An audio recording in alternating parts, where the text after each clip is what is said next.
Hello and welcome into episode 1 of Beer, Bourbon, and Baseball. We are live. This is a new live stream with Mike and Mike. We couldn't. Mike and Mike was already taken in the past. We can't do that anymore. It's not original, but this is it. Go ahead and retweet real quick, Mike, so we can get this thing exposed. It's already retweeted. Oh, is it? All right, so I'm working on it. So this is episode 1, and we're gonna give you a little bit of background on what's going on. But before we do that, I guess we should cheers, Mike. Yes, Proverbial cheers. So here, hold on. We can make sure everybody. Ooh, that sounds good. Let's see what it looks like. Anyway, so all right. I'm going to show the bottle that I'm trying, and that is Basiline's bourbon, which I have tried before and posted before, but we're gonna redo everything. So I got this awesome little rubric here from Mike Carter, who's also known as the Doctor, and you can see his little Twitter handle there. And we're going to look at appearance, aroma, taste, and finish. We're trying to come up with a clever we gotta rank these, and this way we could find out which one's the best one, I guess, according to my taste, even though I'm not like certified or any of that crap. You should go get certified. All right, so real quick, appearance. I like anything that looks really amber, so I'm gonna give it a 2. Smell, it's actually not bad, but it's not great either, so I'm gonna give that a 2 as well. Look at the head on this beer. Look at it, it's so pretty. Taste, I like it. It's not too strong. Man, I'm just gonna be really tough on these. The finish I like a lot, though. I feel like you get a really good flavor at the end. So we end up, oh my gosh, I just marker on my desk. 9 out of 12 for this bad boy. 9 out of 12. So much for being tough. And I got Marty chimes in 6 out of 10 on the pour. I'll tell you, the pour was not clean, but you couldn't see the pour off screen. It was like all head, and I had to wait for it to go down before I finished pouring, to be completely honest. But as far as this goes, man, Funky Buddha's become a favorite of mine. For those who may never have heard of it or seen it, dude, I was at a spring all day. My face is a little red. I'm all sunburned. This, honestly, corny as it sounds, it's like summer in a glass. It has like a citrusy flavor to it. Like I said, the head didn't last long. It's already down, and I only take a few sips. But other than that, man, it's just really flavorful. Has a good aftertaste. Really big fan of this beer, man. It's really good. It's a wheat beer too. So for those who like wheat beer, I'd highly recommend it. Excuses. No excuses. I'm just a terrible pourer, man. I'm drinking champagne and beers myself. What? I like it, Marty. I like it. Welcome to the club, man. So, again, the purpose of this, Mike brought this as an idea to me. And I was like, dude, this is perfect. And then so Mike brought the idea. I thought of the way the name lays out, Beer, Bourbon, Baseball. And it's a homage to one of our favorite shows, Mike and I. We love The Office. That's right. Beats, Bears, Battlestar Galactica. Boom. It didn't even click until the other day. I was like, I need to make a t-shirt. T-shirts we are gonna be making t-shirts. We're gonna be wearing them. It's gonna say the wording just the way it shows in our logo. We're gonna be upgrading the show as we go as well. We're gonna obviously add intros, and we're coming up with a whole bunch of fun little things in between, as far as like just little. I can't think what's the word, Mike. What? You're not listening at all. Fun little like things in between, as far as like not sketches, but like fun acronyms and stuff. Yes. I don't know the word either. Yeah, see, this is supposed to be live, and we're stumbling over our words. It's great. I can't seem to pull up. I'm trying to retweet it from my other Twitter, and I can't. Anyway, so besides that, we do our proverbial cheers, and then again, Thank you, Marty. Segments. Marty is freaking awesome, dude. And for those who are listening live, jumping in, jumping out, Mike and I are both going to actually upload the audio. At least we're going to try to onto our podcast. So we're going to see how that goes. So you'll be able to catch them on the Basically Loaded podcast or the SpStreamer podcast. You can choose which one is better. We know the answer. Yeah. But it's gonna be this is gonna be it, man. Obviously, we hope we're gonna have guests on. We're gonna have guests from all over the industry come on, drink with us, share their already have a nice list. Well, it's not hard. The only thing we need to nail down Eno and DVR. Those guys know beer like nobody else. If we can get those guys on to talk beer, it'd be fantastic, man. But in all seriousness, and again, when we have baseball behind me, there's a couple. You can kind of see it. I got 2 monitors behind me. There's gonna be baseball in the background. We're going to be talking baseball. We're going to be talking about games and talking fantasy. And tonight we're going to be talking fantasy too. I have not looked at it. Mike dropped his list of 150, his rank, so 150 pitchers. We're not going to go pick by pick, but I am going to look at it live for the first time and react live, and we're just going to talk fantasy baseball. Was there anything I missed by any chance? Nope. I wish I had a second beer because this one's going to be done soon. Oh, I did miss something. We're going to try to do these every Tuesday or Wednesday. It's always like 99% of the time it's going to be a Tuesday or Wednesday, and it's going to be around 9 or 9:30. We're trying to keep it a set time and date, but my schedule doesn't allow for that. I'm a firefighter paramedic by trade, and I work shift work, so it's 24 on, 48 off. My schedule doesn't allow for a set time and day, but it's always going to be between the same 2 days and the same time frame, around 9 or 9:30 start time, Eastern time for that, and it's going to always run about an hour. Real quick, it looks like Mike just came in, so I just wanted to show him that I shouted you out about your little rubric, man. Your little rubric. Your little rubric. Gosh, you can say rubric. We couldn't think of the word segments. But yeah, so without further ado, I'm going to retweet this from my Twitter page. Yeah, let's start talking about the season. I told you I never forgot something. It looks like it's actually going to, happen, as I keep saying, this little, this roller coaster that we're on. It's always up and down. But it looks like we're probably between 60 to 70 games. Hopefully, who the hell actually knows? Do you think we're gonna have a season, Mike? Oh, I know we're gonna have a season. We all overreacted. I overreacted. I'm still like, and honestly, I have to give a shout out to Bubba. Bubba was the guy who's been like optimistic through pretty much all of it. If you happen to pop in or happen to hear or listen, Bubba, shout out to you, man. You've been the most positive person I've seen as far as like throughout the whole process of just baseball being played. So good for you. But this is the first time, like, it's been such a up and down, like, emotional roller coaster. I consider fantasy football. Like, I didn't even want to do fantasy football, and I was considering fantasy football as far as being an analyst, because I'm like, I just need to cover a sport. That's where I'm at. But yeah, I think we see baseball. Those super divisions, we'll talk about them a little bit tonight, because as we go through the rankings, I actually have a question. I assume I'm not gonna lie, I looked at your top 3 just because we tested it, and I want to pose a question to you, and if I'm crazy or not. So we'll get to that shortly. But there's gonna be a lot of things that still go into exactly how we're gonna break it down fantasy wise. Which, again, these shows are gonna come in handy. We'll talk fantasy. It's all we're gonna talk about, and regular baseball and drinking. So bring your drink recommendations. Mainly drinking. We're definitely reading your recommendations on the side, and I think we're gonna implement tipsy time with Mike, because lately I've been implementing what I call tangent time with Mike on the podcast, and I've just been going off on random tangents. It's been fantastic.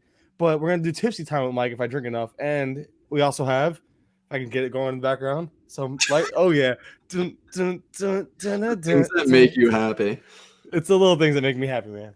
So let me turn those off. Anyway, so without further ado, let's get to the ranks now that I've kind of probably made everybody want to leave.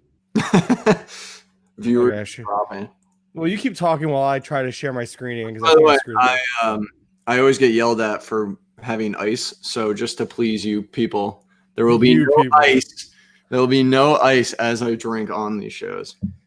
All right. Well, you know what? I'm gonna disappoint everybody. When I get my bourbon in, because right now I'm just drinking beer, but when I get my bourbon in, I'm gonna be using ice, man. It is what it is. I use one ice cube just like you, and I don't care what people say. That's how I like it. So way to go. It is. Not neat. Joe hates it. Can we block him from the chat? Can we? We have to get him on though. He loves beer. He knows a lot about beer.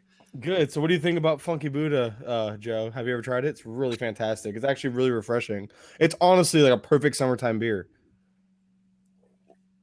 I'll take that as a no. Plus, we're delayed. Like they're hearing us after we actually talk, so I forget about that. Anyways, for that, we're gonna be talking about Oh, sorry, Mike just chimed in with the. I forgot we could do this part. Be careful, Sleepy K. Beer than liquor, never sicker. You know what? It's in the name, buddy. I will sleep it off. So look at that. Right, so who likes that? I forgot that we can do this stuff. A Florida favorite is Cigar City, though. Huh? I'm gonna try it. Never tried it. I gotta sneeze. All right, why don't you click the first tier of my rankings?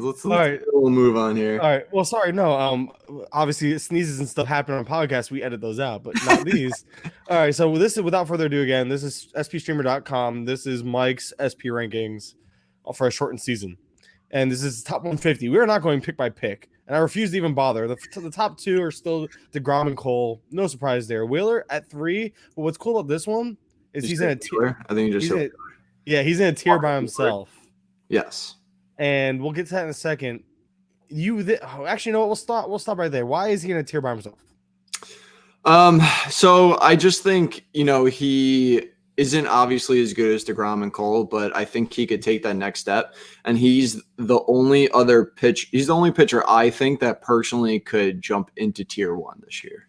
So I put him in his own tier because everyone else I don't feel as comfortable, seeing them making that jump as I do Bueller. All right. And when you have Cole and DeGrom at the top, I gotta ask. So this goes right to the divisions. Now, hear me out. Am I crazy that I really truly want to put Bueller at 1 overall? And let me explain. It's simply based on the divisions. We're talking that East is a super East. It is some of the best teams, some of the worst ballparks for pitchers, all in one place. And with a shortened season, you're only going to play so many games, and all of them are going to be like really meaningful, and all of them are going to be in tough parks to play in. With that said, Bueller being one, the reason why I'm so in favor of it is because I don't think the Dodgers are going to, use kid gloves on him. And he's pitching in a really, really roomy division. Like all the fields, let's see, Dodger Stadium. You have I don't know how Anaheim plays. To be honest, I think it's more I think it's a little neutral, maybe more a little favorable to hitters. Then you have, I could be wrong though completely. Then you have the Oakland A's, the Padres. The list goes on and on. Just a very, very pitcher friendly division. And the teams aren't even the toughest. I mean, the only thing that you could think of is though if the Dodgers are come out hot, they might kind of mess with his innings a little bit. So that is true, and I can understand that, and that would be the only reason why. I mean, for me, I'm not ready to put him at 1 overall, but it's not I'm not crazy for thinking it's like something that you might see or even should consider, right? I mean, I'd have a real hard time putting him over DeGrom. DeGrom's getting a DH. He's never had one before. I mean, so is Bueller. But. Yeah, I mean, DeGrom, it doesn't really worry me. For pitchers not as dominant a little bit, but not really him. Man, I could just be I'm a little biased as a Mets fan, but a little tangent. I already killed my beer basically. This is fantastic. I'm gonna rock it for a little bit. I haven't had it in such a long time. I forgot how much I liked it. And I'm nowhere near a fridge for a second one. I am such a rookie. Yes. I need to bring. So I will start bringing. You need to get a little mini fridge under your desk with lights on it. Yes. I need more lights. Okay, so Bueller at 3. This is where it gets kind of interesting. Keep saying Wheeler, Walker Bueller. Bueller, geez, whatever. Bueller at 3. Whatever, man. I haven't drank that much, so I don't know what the excuse is.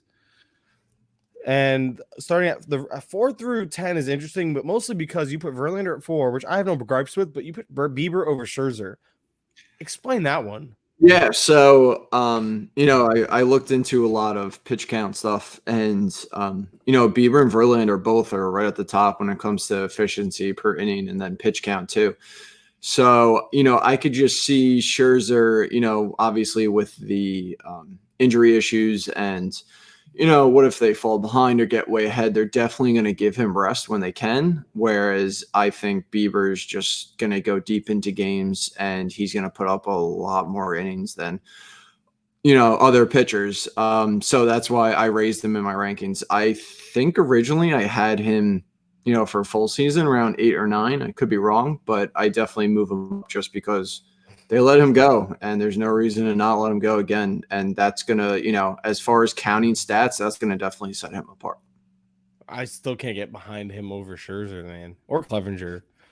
Right. Yeah, but they're both such injury risks, and you're in a short season. But you got it, dude. I'm so sick of this. It depends on how many games we're talking about.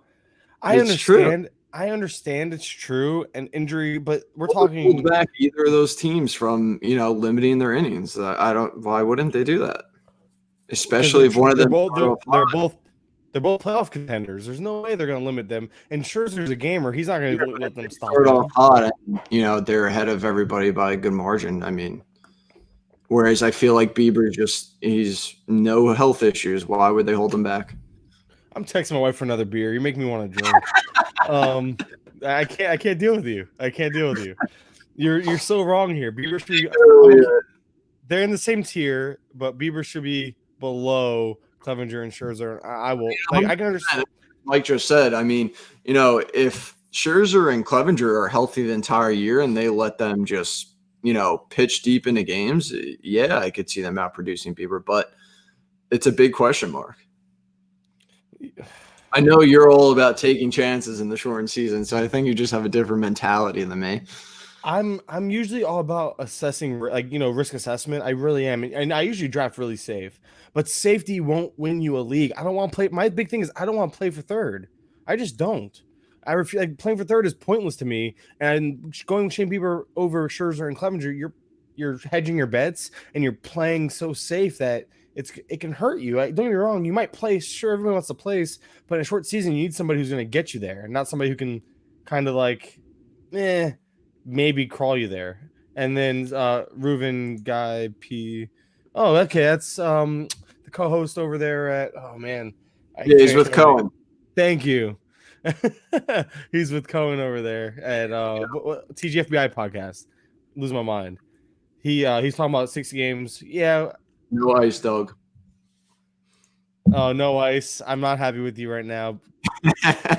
That's terrible. Like this ranking is terrible. Your choice with no ice is terrible. This podcast, this live stream is going to be terrible with you. Redraft our league. Honestly, I'd be game. I actually really like my team there, but I'm all about it, to be honest. So if we can figure out redrafting it, I'm cool with that. Anyway, as we were. Anything else here? There's no other issues here. Castillo, Flaherty, Strasburg. Yeah, I mean, as you see, I probably should have said this when we first started. I put my ranks next to NFBC ranks. These NFBC ranks are in April, and they were the online championships.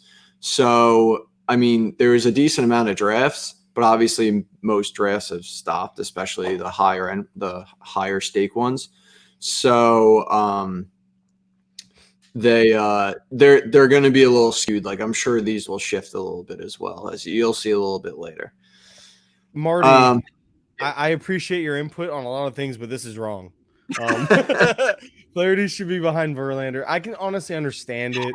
That actually fits that fits my narrative of going for it. But I'd rather have Strasburg. I'd have Strasburg behind Scherzer and Clevenger, to be honest. We saw what he can do. We know who he is. You're hoping that Castillo and Flaherty can do what Strasburg is. I mean, they showed that they can do what he's done, but I don't know. I think Strasburg is the better play there. I'm surprised that you over Flaherty? Over Flaherty and Castillo, yeah. Oh no. Well, I'm a big Castillo fan. I really could care less about the walks, to be honest with you, because the amount of weak contact and the that changeup is absurd. I love his arsenal, and I just think he could, without a doubt, take another step forward. And I mean, Flaherty, I feel like you see his upside. He has a little more upside than Strasburg, and Strasburg hasn't had a lot of healthy seasons. So again, it's a risky pick for me. I know he pitched all last year, but besides that, he has a terrible track record. You're talking about health risks. You realize Verlander missed like the first 6 weeks because he was recovering from the groin injury he sustained. Yeah, but look how much time he's had to recover. I know, I understand that, but how does that? He hasn't been really an injury prone pitcher though. And Scherzer has. Yes. One season last year. Yeah, really? But it was bad last year at the back. Okay, and he's probably fine now. He's had more than enough time, and there's no more World Series hangover. I'm gonna have a hangover with all the drinks you're gonna make me drink with this headache you're giving me. Let's move on to the next tier. I'm already moving on. I can't believe we stuck around that long on that one. moving on tier 4. Snell, Kershaw, Corbin, Morton, Giolito, Jarvis, Glasnow, Paddock. I love to see your aggressiveness on Paddock. I know you haven't been a Paddock guy. I got nothing bad here to say. I'm surprised of your optimism of Snell with the elbow and the Rays kind of limiting him. Yeah, I mean, I am somewhat of a Snell Stan type of guy too. I like him a lot too. His breaking balls are just so good, and that elbow is very scary, and he certainly can kill you. But the upside is so tremendous with him, in my opinion. I completely understand it. I just have a hard time taking him right now over Kershaw. I was growing more and more on. I'm with you with him over Corbin as well. And that goes back to blame anyone. I mean, if someone said you have to move Snell down, I could totally see it. Same as Charlie Morton a little bit. No, other way. I was about to argue Morton should be above Corbin. I want Morton above Corbin. I mean, I can see it. There are some underlying issues with Corbin, but I think I'd rather Corbin. My argument again goes back to, I mean, they're in the same division. I get that now, but Corbin hasn't had to deal with the DH. Morton has shown really good stuff, and he doesn't need to pitch more than 5 innings. And I mean, that bullpen, yeah, he won't pitch more than 5 innings. Quality start leagues are going to be a mess this year as a whole, but I think Morton's stuff just plays better in a shortened season, in my opinion. And I think the health is kind of past him. I mean, he pitched 190 last year, 160 the year before, I think it was, in the area, if I remember correctly. Yeah. So I'm not really concerned with the health, and I think the overall stuff is just a little better versus Corbin. You're banking on a slide. I mean, you're definitely right, and I guess we're both kind of bullish on him because if you look at the NFBC rank, but yeah, they were tough. To be honest with you, I flipped this tier around a lot because it was tough. It was tough to go between all of them, but yeah, I mean, I put Glasnow and Paddock at the bottom just because of sample size, really. They both have great stuff. I'd like to see a little more from them. I'd like to see Paddock, develop the third pitch. I'd like to see more of a sample size from Glasnow, but both of their, ceilings are ridiculously high. Gotcha. Yeah, I'm okay with the rest of this tier. I would actually put Corbin. Maybe this is a hot take or something, but I think I would take Corbin. I would argue almost at the bottom of this tier. I'm really just Kershaw's a different level of safety, and he has the better division. Corbin just lacks the stuff, in my opinion, as far as like outside the slider, obviously. He's the best pitcher in the league. Yeah, but we're still. I don't know, man. Something just scares me about him. I think also, again, going with the upside there. I feel like Kershaw has a little bit of the upside because he was working with drive line in the offseason. I think that upside's still there, and we know the safety's there. I think Corbin lacks the upside a lot of these other guys do in this tier. Has the higher floor, obviously. So it's all about team construction at this point. Corbin has a high floor. But yeah, some of the ceilings are higher than him, I agree. Marty, so just catch up a little bit here. Fantasy-wise, give me Flaherty, and I love me some Castillo, but watching him hurts my soul. And then stop walking people. Can you imagine how good he would be? But he wouldn't have the strikeouts he'd have either. Because he's probably getting a lot of those strikeouts because he's trying to paint the corners, and if you're not trying to paint the corners, you're going to let up a lot more weak contact, but your Ks will go down too. I mean, yeah, it's a little give and take. I think he can. Yeah, I think he could give in a little bit though. I mean, with that weak contact, kind of like you just said. I think it's really funny how low you've become on Nola. He's your guy. Oh, I mean, this hurt me. You're in line with ADP, but I think Nola and Greinke are two of the higher guys two of the guys you moved up on, huh? Looks like. Yeah. I mean, what it is they both. Again, I'm trying not to just keep saying the same thing here, but health-wise, they've both been great. I think they both will go deep into games. Their teams are going to need them, and I think they're going to provide a lot more counting stats than some guys later, like a Woodruff or Luzardo. Sorry, go ahead. A Gallon, you're about to say? Yeah. I'm looking at this, and does my argument up for Greinke hold any weight in your mind when you start thinking about him and just how he could be elite in ratios, and making up ratios is going to be damn near impossible this year?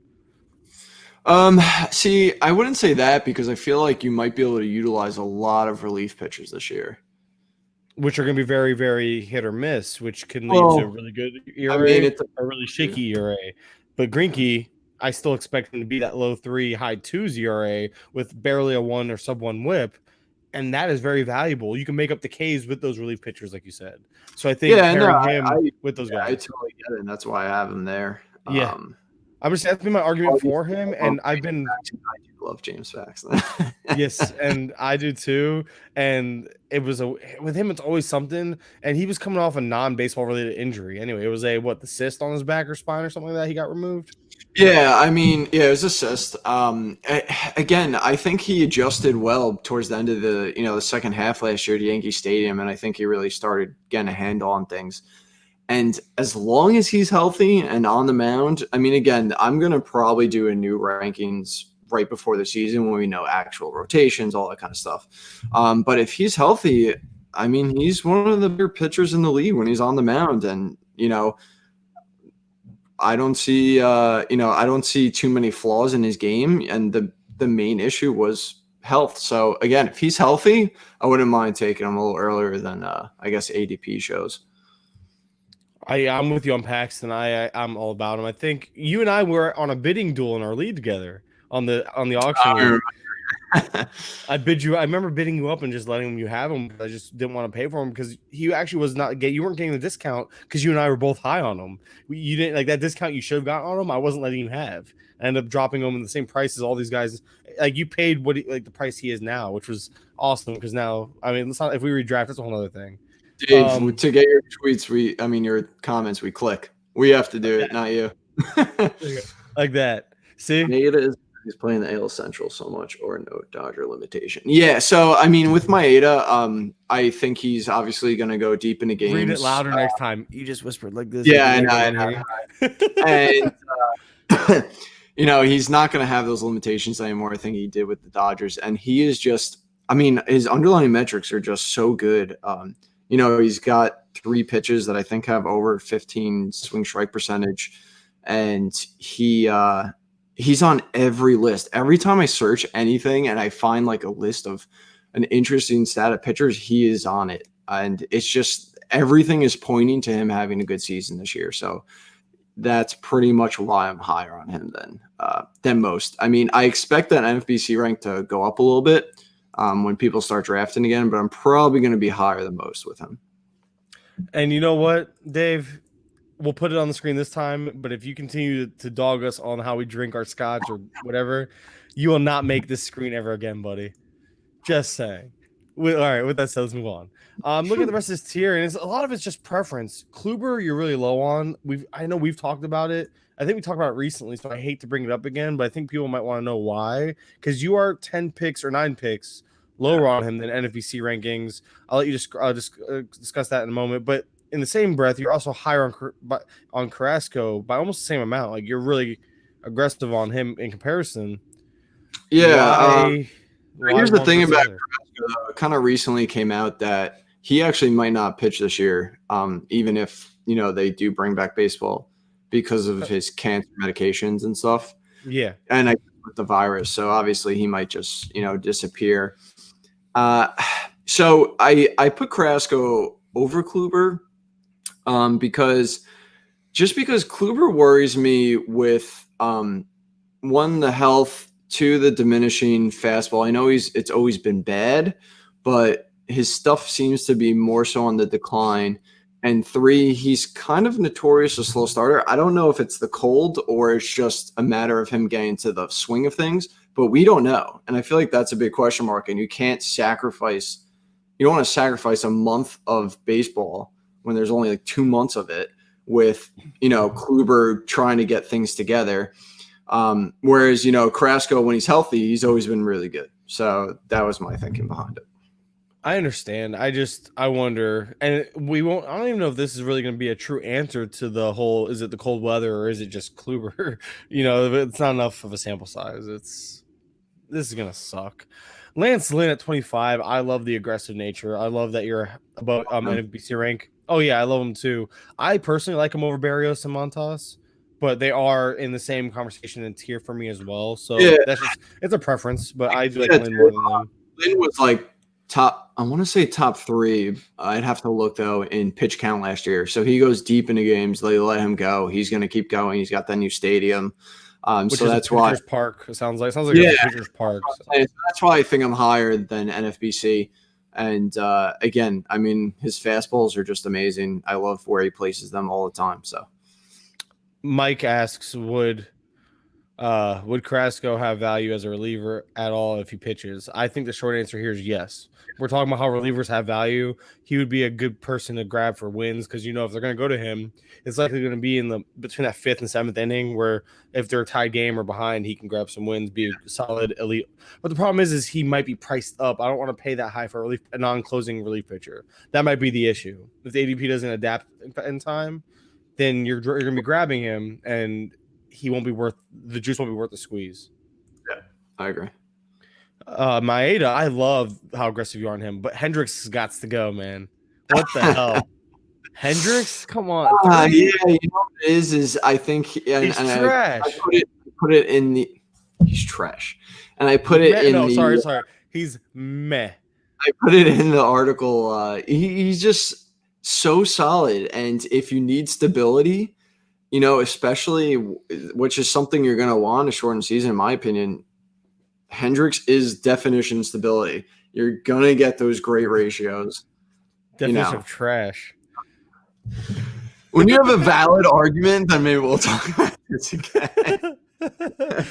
Like a sub, he barely has an 8K per 9, has ratios barely in the mid 3s. And we're talking I think wasn't it like a high 3s last year? Build around him easily, and what I'd rather build around Greinke. Like if I'm gonna pay that high for a stabilizer, I'm gonna pay for Greinke. I'm not gonna wait and just grab and you rank him 12 spots above his ADP. He's not worth 12 spots over ADP. Over Soroka, really? Over Soroka? Yeah, what is wrong with you? Yeah. Kluber's better. Fried is better. Carrasco's better. Wheeler's better. Bauer's better. Dude, Hendricks is the most consistent pitcher in the last 5 years, besides, Jacob deGrom. The last 5 years. Go look at the last 2 or 3. It's been rather unimpressive, if I remember correctly. Like we're talking about ratios, and he doesn't even offer the greatest floor at ratios anymore. He isn't what he used to be. You're hanging on to the 15-win season he had, or whatever it was. I'm hanging on to that 15-win season. Whatever it was. I don't know how many wins it was. It was a lot, but that's what you're holding on to. Okay, we're moving on. You've right, 3.44 ERA, 3.03 ERA in the last 3 years. Yeah, he's whatever. He's whatever. Okay. The 3.03 was like 3 years ago. Hold on. 1.15. Come on. Where was he? I can't pull it up on my screen. You can see my screen. It's not fair. I can't. I want to pull it up. Hold on. Where is he? Hendricks. Whatever. Let's move on to this. Isn't even that terrible. It's basically average. Yeah, but you're paying a top 30 pick above a lot of guys for average. Getting that high floor. Debatable.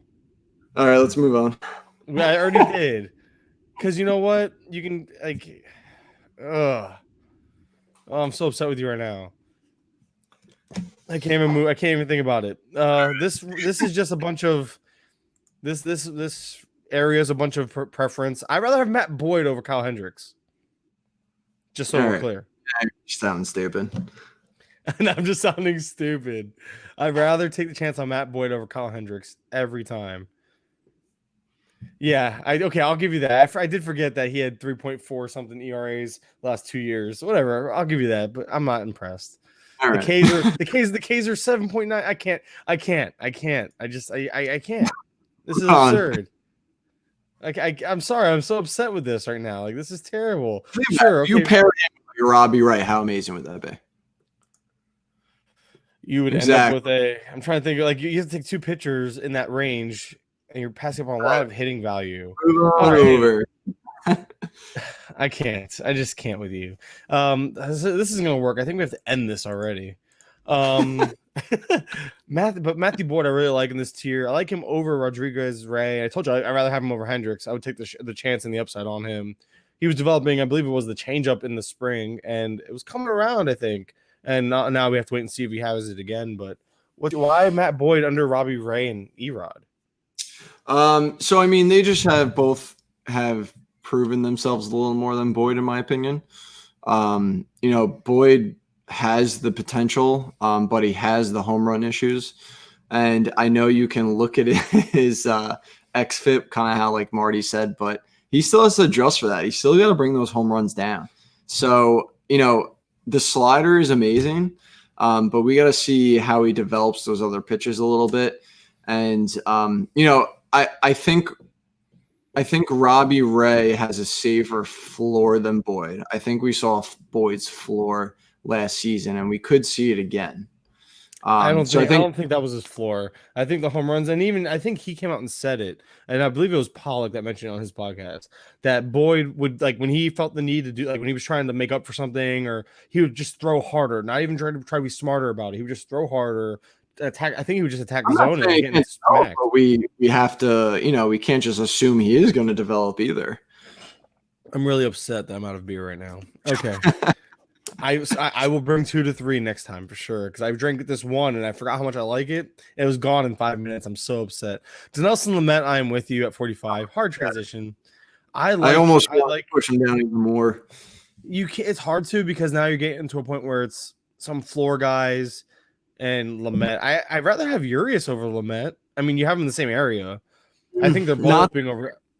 Not this year. No, just because I think the Dodgers are really going to screw with Urias. I think I wouldn't be surprised if every start he only goes 4 innings. And that's going to kill his value. He's an amazing pitcher. I love everything about him, but you just don't know how far they're going to let him go into games. So it's just such a question mark. I mean, unless they come out saying we're going to let him chuck, like we don't really give a crap, then I'll move him up gladly. But just with the shortened season, I had to push him down pretty big. That's the same thing. It's funny you say that. Then you have Alex Wood 11 spots above his NFBC ADP. And that's kind of just how it works. Like, yeah, because I think this was still when, I think people were a little skeptical on the health and stuff. And I don't know. I mean, I guess you can be worried about what they're going to do with him too. But I mean, when he's on the mound, I think he's going to be great with the Dodgers again. And, while they might, I feel like they're more likely to mess with Urias than Wood. And I just think, I think where Wood's going, he provides a lot of good value. Same as Rich Hill. They're both, there are health concerns there, but they're going low enough where you might as well take a shot because if they're on the mound, even for a month, they could be really good and they could be a big difference maker. And you have Mike asking, do the Dodgers leave Urias alone if they're contenders? They probably screw with him more. They save him for the playoffs. 100%. All right, that was easy. That was boring. I like not agreeing, like Hendricks and his decent ERA with trash Ks. Like Joe Musgrove over here, I'd rather have over Hendricks, I think. I'm just too high on Joe Musgrove. But Musgrove 51, I really like him this year. I think I guess Kyle Hendricks at his 100th pitcher. I think you might have to make me happy. You might have to, but looking at the rest of this tier, I'd rather have Musgrove over Bumgarner. I'm surprised you don't have it that way, and that goes back to divisions. I know Mad Bum. I've been saying how good that division is, but being that he still has to play half his games at home and some of the games at Coors, me and you are both really down on him then because look at that difference. Oh my goodness, yeah. Like, yeah, he's not a top 50 pick. He's roughly top 50. The splits are really scary, and while he's only 30, his arm is I put it in the article too. His arm's probably like 35. You know how many innings that guy's pitched through playoffs and World Series, pitching these complete games. I have a problem trusting him, honestly. Yeah, I'm with you. I just can't get behind. I'm actually with you on the price as well. I don't know. I'm looking at some of these other guys, and I'd rather have him over Odorizzi and Minor, but barely just for the upside because I think Mad Bum does have more upside. But Carmart, Lance McCullers, those guys, I think we talked about at length multiple times. We like them. You're a little higher than the average rank on them. I'm with you. I really like them as well. I think they're ranked appropriately. I know the injury concerns are still there, but I think those are both teams that actually need them to pitch. More than than they don't really have the depth that a lot of other teams have, maybe. So I think that they'll still get their innings. But yeah, I think this is a safe ranking for them. Ohtani, I know as a pitcher he can be better than this, but pitching once a week in a 60-game season, that's exactly. How much? Why are you? I'm surprised you even have him this high. Is it just because the stuff? Well, you know what it is, yeah, because he does have great stuff. He's going to be really good on the mound, and I mean, while you'll probably lose maybe 4 starts from him or something like that. I don't know. He's still, he's he's gonna give you those great stats. So he's kind of, that's why I put him and McCullers together, because I think McCullers can be a little erratic, and I think he's gonna put up the same amount of innings almost as Ohtani and provide quality stats. But he might hold you back a little bit too because of him. He's so erratic when he does pitch usually. But yeah, so I think they're both a little risky, but I think they both can, when they are on the mound, they definitely could give you, probably a tier above, be with the guys a tier above, but just less playing time or a little more. I guess. I'm just talking about Ohtani. He, if this was a daily league, I would actually be more aggressive. I would have him higher in a daily league. In a weekly format, I'd have him way lower. Yeah. It's just that simple. This is like a happy medium, but in a daily league, he's worth. Oh, geez, Mike. Okay, so Marty said this, which I agree with. He definitely can, especially in the short season. I 100% agree. Rich Hill. You have to remember, people aren't. We're recording this as well as for a podcast. We have to say their names. Oh, Rich Hill. Bar no injuries, Rich Hill has the ability to finish as a top 25 overall. Oh, sorry, I can't read it right. As a fantasy pitcher, whatever. Basically, Rich Hill can finish top 25 in a shortened season, barring health. I completely agree as well. I am with you, Mike and Marty. I love the stuff per game. I forgot who I was talking to, but my understanding is his elbow is legitimately held together by tape of sorts. I don't remember so there's a podcast on it, and Dave told me to listen to it, and I listened to it, and that's Dave McDonald, and it doesn't sound good. It's basically he needed Tommy John, but they did something to kind of help it, because if he got Tommy John, his career's over. So, but at his price, it's a fair risk, and you're ranking him higher than he's going. You don't even have to take him this high. Yeah. I love the aggressive ranking of him. I actually went around, and I'm not sure if these leagues are even playing out, but I actually went around and picked him up in a few leagues a few weeks ago, actually. Yeah, because I'm like, oh wait, we have waiver wires, and I think one league had a couple guys like went out for the year. I think I had Sale in the league. I don't remember, something like that. So it was just overall. It obviously changed things, and Rich Hill. I love the value. Can I just press next? Oh, I can. Sweet. Oh, I wouldn't have kept going in and out. Next tier 7. Fulte, Smith, Bundy, Keller, Cease, Manaya, Mikolas, Tanaka, Gibson. Oh, a bunch of pick your poison here, man. I got nothing to say about this tier. It's really preference. I know it's boring, so but gonna say, I'll just talk about players. Yes. So Dylan Cease, I have him 15 picks above NFBC rank, and that's just because I think he has a ton of talent. The fastball location was an issue, but it looked like they were kind of fixing it. His curveball looked a little better too in the offseason. So I think the command was coming a little bit, and if it does come, I think he's going to take a major step. And then Mikolas, I have 17 picks higher than NFBC. You know what it is he actually had a decent year last year, and I felt like no one should what's it called? I felt like no one kind of noticed. He had like basically a 4 ERA, and I kind of felt like that was his floor. He was a little up and down. His slider lost a mile an hour in velocity, and I think if he gets that back, he'll gain a little bit movement like he did the previous year. So I think if he can do that and throw his slider a little more, I think he can get back to, not what he did 2 years ago, because that was ridiculous, but I think he could be a mid-3 ERA pitcher. Not a lot of strikeout upside, but I think he can give you a lot of good ratios. So he's Kyle Hendricks without the price tag. Anyway. I'm just saying. You basically just called him Kyle Hendricks. Dylan Cease, though, real quick. I do like the whole wow, the name escaped me. The catcher, please help me here. Grandal, thank you. Yasmani Grandal. That's such an underrated aspect, pitch framing, and he's the best in the game. And we talked about him, and I'm sure we'll get to Reynaldo Lopez soon, because I know you like him a lot. I'm sure he's in the next tier. I'm just guessing. But we'll talk about that, because I think I remember reading that somewhere, so I have to find it. But all in all, I think that leadership, that veteran leadership behind the plate, can really help Dylan Cease. We skipped on the funniest part of the whole Rich Hill, by the way. I want to bring this up because Mike Carter said Rich Hill might also die in response to Marty Tallman. So I think that's hilarious. I couldn't help myself. And then of course Yancey's chiming in. Yancey, welcome, man. We appreciate it. And you see that? Michael with the very underrated great smile. Teeth game is strong, but which one is he talking about? Which Michael? There's two of us, buddy.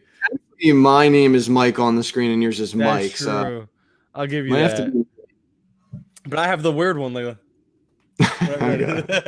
There's already a GIF. There's a GIF. If you want to see the GIF that's pinned to my profile. You don't want to see it. If you haven't seen it, don't. Thank you, Nick Pollock, for the GIF. It is fantastic. I use it as often as I can. Marty with the Sean Manaea should be that low. Great call. I agree with him. I don't understand the hype on Manaea. You have him 12 spots lower than his NFBC rank. Why is that? Yeah, so I actually just don't think he's really ever been that good. I'm not completely confident in his arsenal, and I've people have talked about it. It's true. He throws a little bit sidearm. And with that, you could be pretty erratic with your command, so that's kind of worrisome. And I just don't understand the love because of a decent little run at the end of last season, I guess. Yeah, I think that's what it is. I think it's a little recency bias. Because a lot of these guys, I'm with you. I'd rather have over him, and I couldn't understand his ranking, to be honest. And Kyle Gibson, you're a little more aggressive on. Is that because of the good off-speed pitches he offers? I remember he showed up. Yeah. He's one of a handful of pitchers who had two pitches with a 20 swing strike percentage or higher, and he's got great breaking balls. The fastball needs to be thrown less, and he moves to Texas, and that's going to be a pitcher's park. And I just think he underperformed last year, and I think we're going to see him closer to 2 years ago, which I think was a sub-4 ERA. With some high K upside. I'm just surprised he's going. I love your ranking of him. I think it's very fair, very solid, and he's going 35 picks. That's your biggest difference today. Whoa, he gives you value. That's crazy. And then Tanaka, I think again, that's minimal. I guess that's a minimal rank difference because if you look at his max and min, I'm sure you would get him. Some drafts you would get him, some drafts you wouldn't. Keller, yeah, I'm okay with the rest of these rankings. There's nothing really that stands out there. Let's get to this almost the final tier. Lucchesi, I'm not gonna read through it. Lucchesi, Hauser, Desclafani, Lopez. I love how aggressive you are on Lopez. And we'll talk about that in a second. Alcantara, did you really put Desclafani over? Whatever, man. I should know that. I'm a fake Marlins fan, I guess. Alcantara and Desclafani. You put Tony Disco above Alcantara, huh?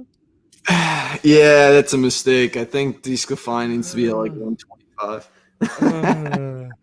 You suck, man. Can't believe I'm so happy you did that. So are you conceding the bet we made at the beginning of the season? I mean, we'd have to make parameters on it, but what's the reasoning behind the lowering of Alcantara? Yeah, I mean, it's again, we all fell in love with that new power sinker at the end that he was throwing a lot. I just I want to see him get another pitch. He has another decent pitch, but I think he needs to develop a little more. So while I did love the pitch mix change and, it got me a little excited, I think I needed to kind of bring the reins back a little bit. But I do think, he probably provides, I'm a little higher than him than NFBC, but, I think he's provides somewhat value on draft day.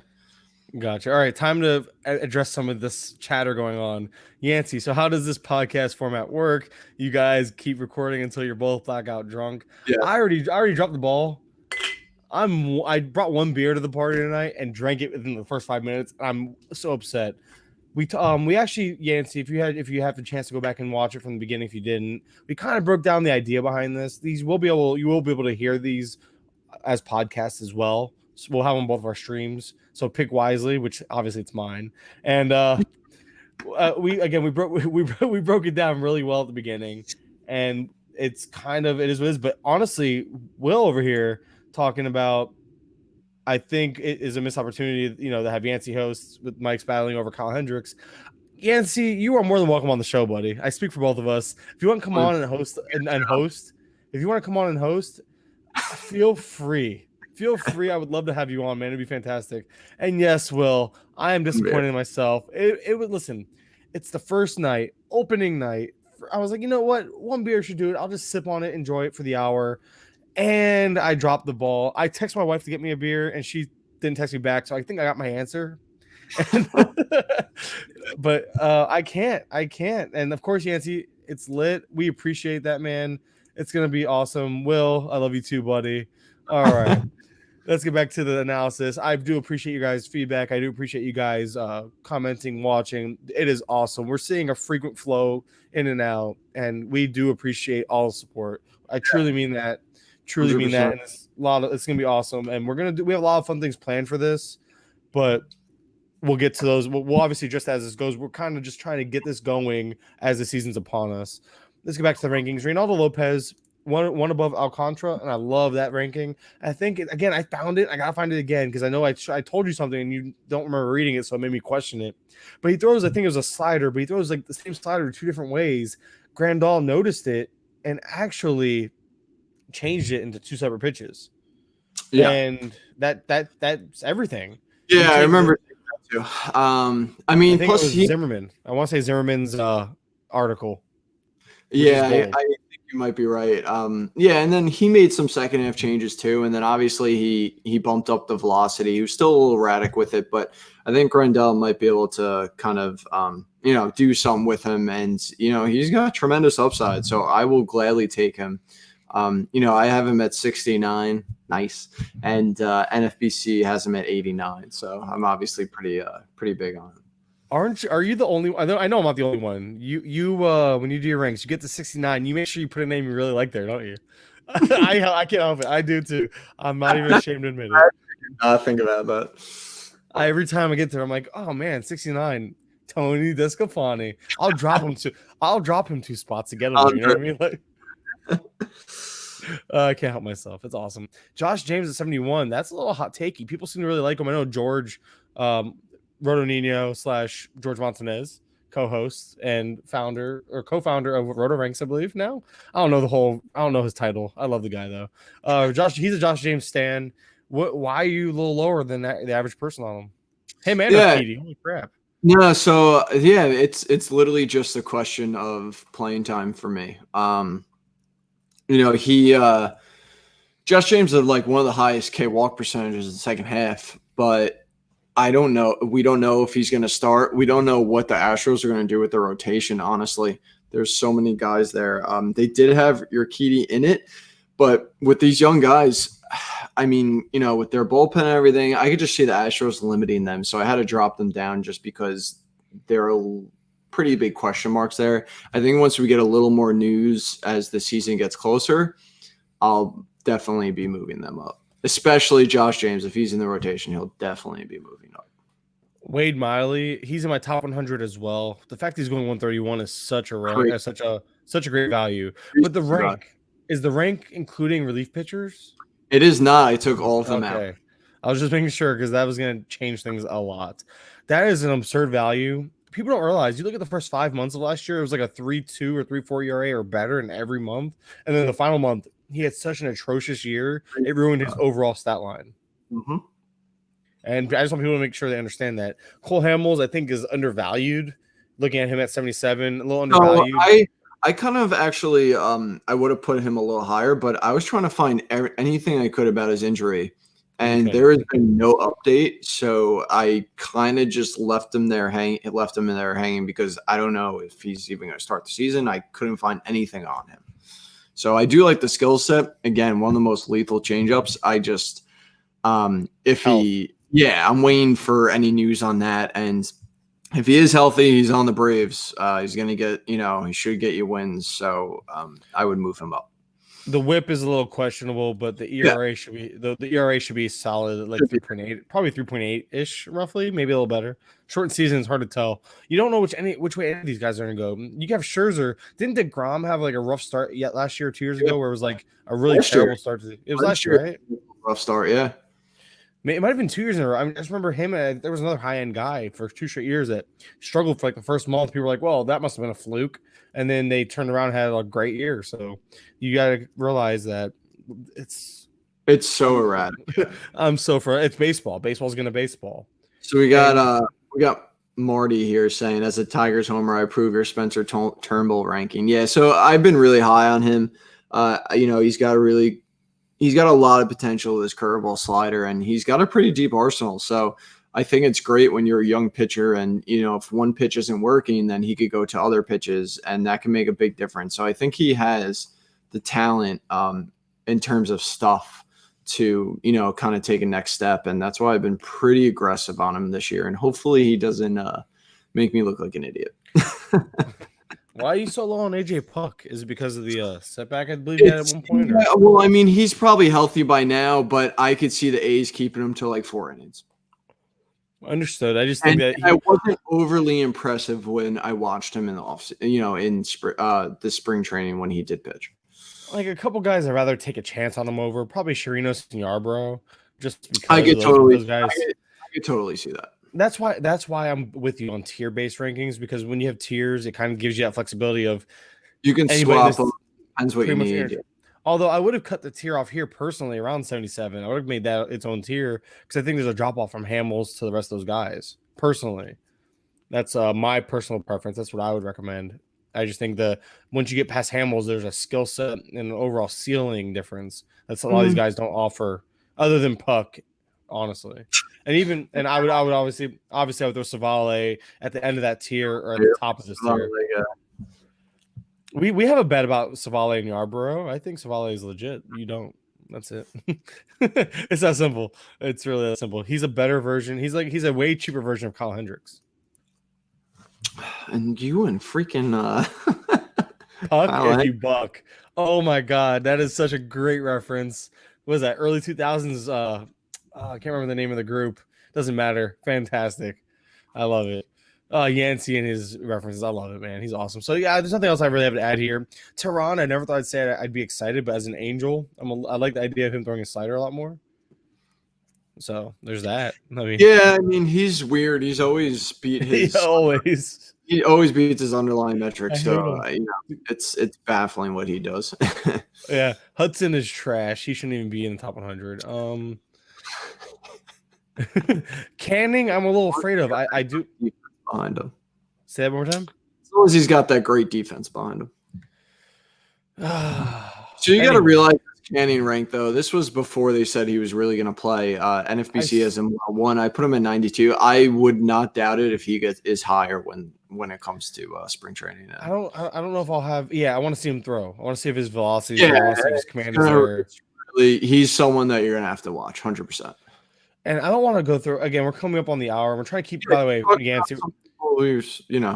I was going to ask players maybe outside because now we're right about that top 100-ish range. We're outside. Who are some players you can see overall? And we can go through. We can click here. We can go next. Let me know if you want to switch the page. But guys that are outside your top 100, you can see take a big jump. I'm going to actually pick before you do it. I want to know why you don't have Spencer Howard higher, based purely on upside. He's good. Are you waiting? And Gore. Are you waiting? It's just literally.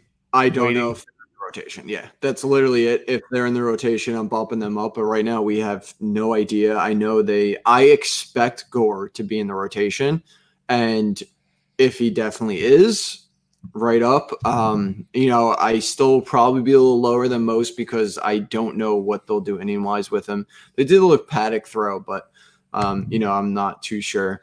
And Yancey just said he loves Chris Bassett. I love him as well, and I'm a little upset that he's probably not going to be in the rotation because I think Puck is blocking him. But I think Bassett made some pretty good changes in his pitch mix last year, so I actually did a little deep dive on him too. If he makes the rotation, I'm going to actually bump him up a little bit even more. Yeah, Bassett 3.81 ERA. A little worse ERA, but the K's are better than Hendricks too. Just saying. I can't stop. All right, I'm done. I'm done. I gotta stop with the Hendricks. I can't let it go. He's not a top 30 pitcher, Mike. No. He's not. Who else? All right, so outside Jordan Law should be in your top 100. I'm not saying he's a big, huge mover by any means, but he should get in your top 100. I'm gonna pull you and just say meh. I just like if you really excited. Him, Smiley, Kikuchi, Hap, I put them, and Porcello, I put them all together because they're just like, I don't know. All the Kikuchi hype though, man. You gotta be higher on Yeah, Kikuchi. Kikuchi hype. I'm kind of meh about them. I highly doubt I really take any of them in leagues. Especially I despise J Hap. I mean, I see some upside, I get it, but he just burned me so bad last year that I hate him. And I keep saying I'd rather anyone on the mound besides them. Marty says best in this tier is Cueto, Plesac, Howard, Kopech, Smiley, and Shoemaker, and then he follows that up with everyone else can kick rocks.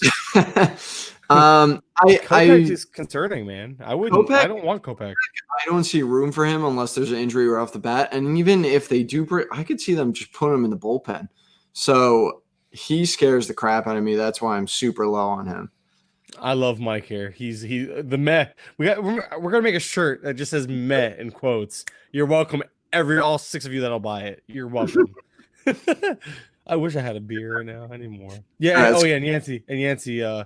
Where is it? Drinking on a school night. Don't judge us. No, don't judge us. All right. Other than that, I'm just looking. Oh, the reason why I like Lyles, the reason why he's in my top 100, and again, we're talking 12 picks. He was a guy that if you saw the ERAs per month and you looked at the pitch mix, they lined up perfectly. There was 2 months where he had really bad ratios, bad outings, and he changed his pitch mix up during those 2 months. He reverted back to what was working earlier in the year, and you saw the ratios come back down for the final 2 months of the season. So the season, the overall numbers don't look great, but if you look at it, he was almost like Wade Miley, 4 good, 2 bad, and the 4 good matched up with the 4 months of a certain pitch mix. I think if he brings that pitch mix over now into this year and just sticks with it, I think he can be I'm not saying he's anything special. I just like him. I think he's safe. I think he's like a Cueto type. I'm just looking at the names around that 94, 95. Cueto. I'd rather have him over Plesac personally. Stuff like that. He's in that area for me though. So I think he's like a fringe top 100 guy, but just a guy that I'm a little higher on than the average person. Where's his ranking at anyway? 124. You actually are higher. Is when you look at the second half, just taking a glimpse quick. So the K percentage goes down. The FIP is actually worse, and his WOBA is actually worse as well in the second half. Well, that's what I was saying. The months that he was bad, the months that he was bad were in the second half, though. It was the 2 months. I'm telling you, if you go look at a monthly breakdown, if I remember correctly, I broke him down a little bit.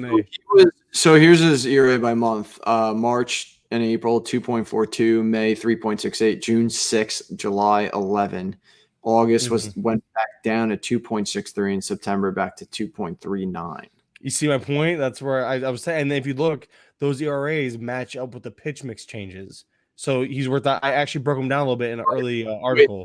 So you're talking first half or second half here? Because the second half, if you go by month and FIP, it's not good. I'm just talking about the ratios. I wasn't talking about. I was actually talking about. All right. Well, I'm just saying, underlining, like, while he did make some changes, like the FIPS are still middle 4 ERA. So yeah, and again, I'm just saying why I'm a little higher, and you're actually higher than the ranking as well. Yeah, he's a top 100 guy.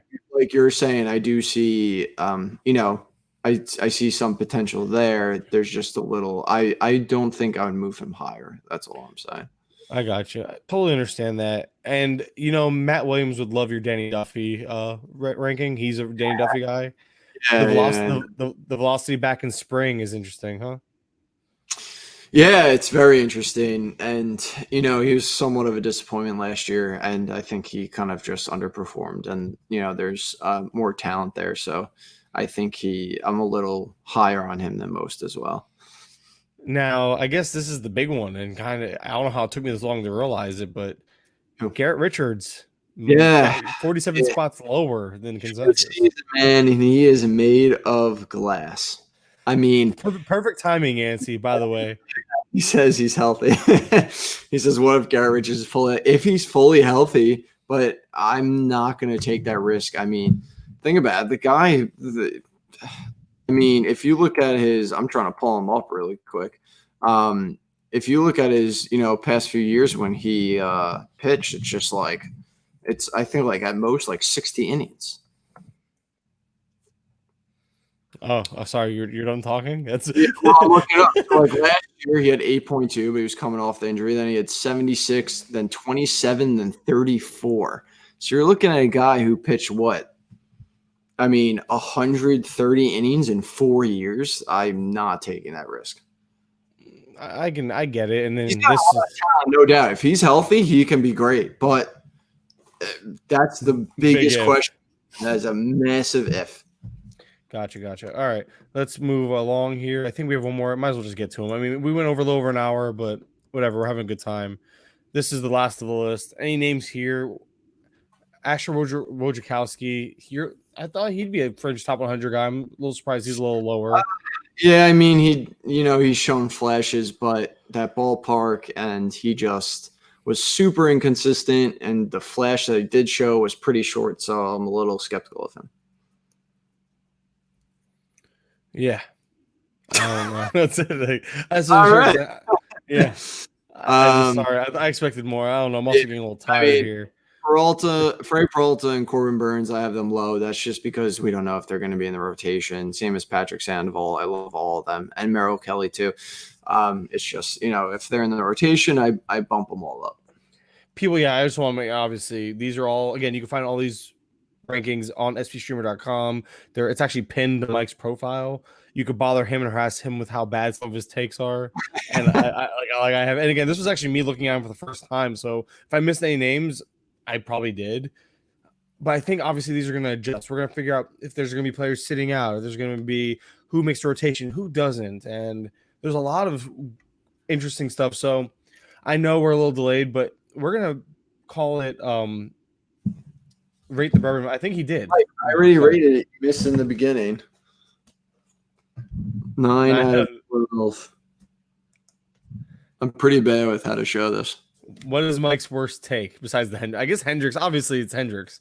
No, whatever. No, that's my. But I think he's talking about me, Mike. See, by the way, you guys, you have to be more specific which Mike you talking about because there's two of us. Say Kurland or Simione. Which, by the way, that will once we get this fixed here, I'll just show them. We were gonna do this the right way, but we couldn't tonight. Where the hell? I can't even find it anymore. I don't think it matters. Whatever. Is it here? It was here. All right, we were gonna do this as our background, but the names. Hey, we're gonna stop. Yeah. See, the names are backwards, so we couldn't do this tonight. Mike Carter. Don't forget it. All right.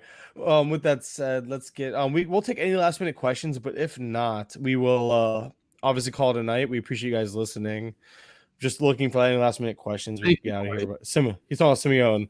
So what is Mike's worst take? Simione, definitely Hendricks. That's my argument. I haven't let that go. He has him as a top 30 pitcher. That's ass 9, ass 10, ass 11.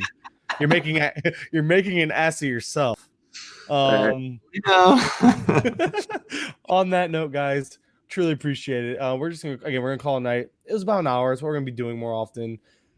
Obviously, we'll relink the show throughout the next few days so you guys can listen to it. We're trying to get the audio onto the podcast. And Yancey, we appreciate love, Mike, Will, thanks, guys, Marty, and commenting and stuff. Yeah, and again, this is gonna be a week. Ramon and Phantom. Okay, cool, good name. We're gonna be doing this weekly, guys. So obviously, feel free to chime in. We're gonna have guests on. Yancey, you are invited as well. So hit us up if you are interested. You can even host if you'd like.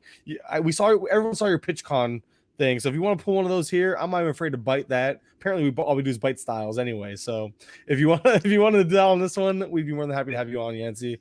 But wait, what happened? Which podcast? Well, obviously, Bases Loaded. Yeah, it's gonna be Bases Loaded. We're gonna upload this audio to Bases Loaded and SpStreamer podcast because Mike didn't want to stay working with me, but we can't. We full circle. We're back together. We're working. Come on, Mike. What hurt me. You hurt my brain. Well, this is your fault. And this is Beer Bourbon Baseball. I'm the only one who's been drinking the entire time. That's all I have to say. I finished mine like forever ago. It is an empty glass. Actually, I'm gonna get a better glass. But for those who might, just a recap, I'm drinking Funky Buddha. I actually might stick with this next week. I know we're supposed to do something new every week, but this is such a good beer. Maybe I'll bring this one and a different beer. Yeah, this is the weirdest outro. I agree. Come on, Mike, wrap it up. All right, guys, appreciate you listening as always. Follow us on Twitter at Mike_Kurland, at SpStreamer. Bases Loaded Pod is at Bases Loaded Pod. And again, guys, just appreciate listening, and we'll talk to you all soon. See you later. Bye.